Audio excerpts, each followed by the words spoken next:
Now we are going to move on to the second presentation by Ms. Lorena Aguilar, Regional Coordinator of International Cooperation and Research in FLACSO, Costa Rica, on the topic of building back better long-term solutions towards a greener, rights-based economy. Please, Ms. Aguilar. Thank you very much.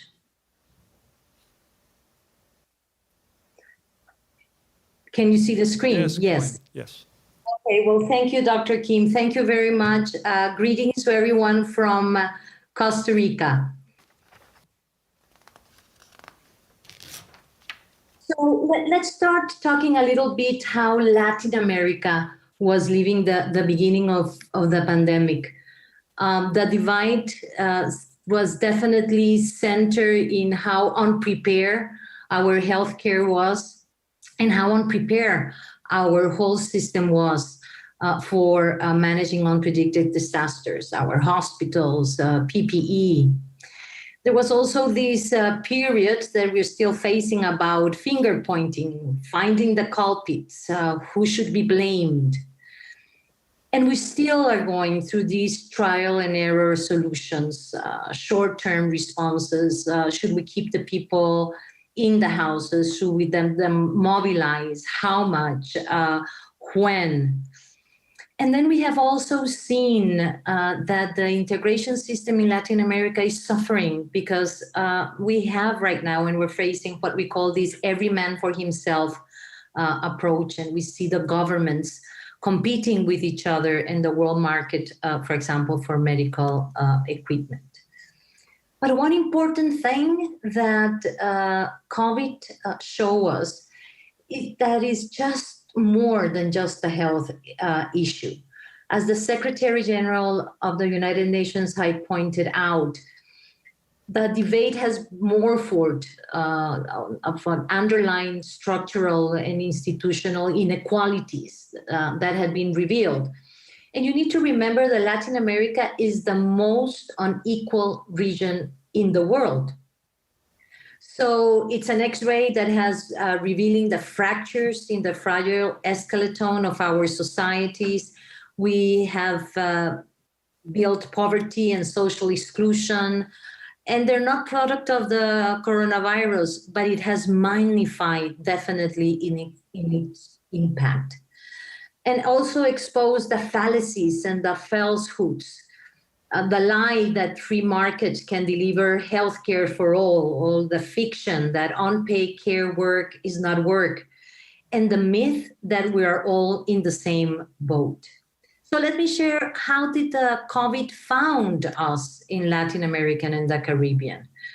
As I said before, the most unequal region in the world. From 2010 to 19, the growth of the region did not exceed 1.9%. It was the worst in the world, even below Africa, that was 4.4. At present, the regional GDP will fall 5.3. I have also been seeing some numbers that are even pointing out that the GDP fall will be even bigger. 30 million more people are living in poverty. And 70% of the companies in Latin America and the Caribbean has decreased their exports due to the pandemic. But let us talk something that we don't talk a lot, and it's about the gender inequalities and age inequalities that also are being affected. 30% is the gap in labor force between women and men in rural areas. Up to 73% of the women entrepreneurs report being financially unserved. The policy of isolation and confinement has led to increased level of domestic, sexual, and GBV. And the unemployment youngsters represent, at the moment, prior to the COVID, 40% of the total number of unemployed were youngsters. But I come from a very green country. You know that Costa Rica has been really thinking that a green economy, development in harmony with nature, that put people and the planet at the center stage, is the way to move forward. And we also think that these are some cooperation entry points between Korea, Asia, and Latin America. We need to integrate the value of nature more effectively in the business models and in decision making. At the moment, we're going to face two possible routes. Business as usual in asteroids. I mean, really not thinking about people, not thinking about the environment, or really changing the way that we have been doing our development. We think that green enterprises are a win-win situation. We need to advance sustainable development while we embrace human rights.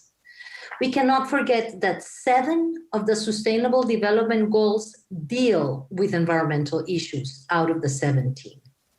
And we also think that the national determined contributions that the countries have been developing are a very good starting point. And we cannot forget that the Green Climate Fund is based in Korea. And there is tremendous amount of possibility to enhance the type of initiatives and projects that we are doing at the moment. And then we need to upscale good examples. And I think the best place where you can find some of these examples is an initiative under the Convention of Climate Change that is called Momentum for Change, that brings together the freshness of the private sector, of NGOs, of the UN system, that can show us very good examples on how to move forward. Let me show you, for example, on energy, gender, and post-COVID-19. We know that the adoption of renewable could drive an increase of around 98 trillions in accumulated gains in world GDP by 2050. Of course, these were the data prior to the COVID. But we also need to understand that all countries in Latin America are already working on energy transitions. Jobs could quadruple to 42 million, and employment in the field of energy and efficiencies could expand to 21 million. And women, very interesting, 32% of the workers in renewable energy, 10 points higher than in the traditional energy industry, are women. So we're proposing that some of the entry points is development of these incubators or accelerators that have these innovative solutions that bring together inclusiveness, social justice, and a development that is friendly with the environment.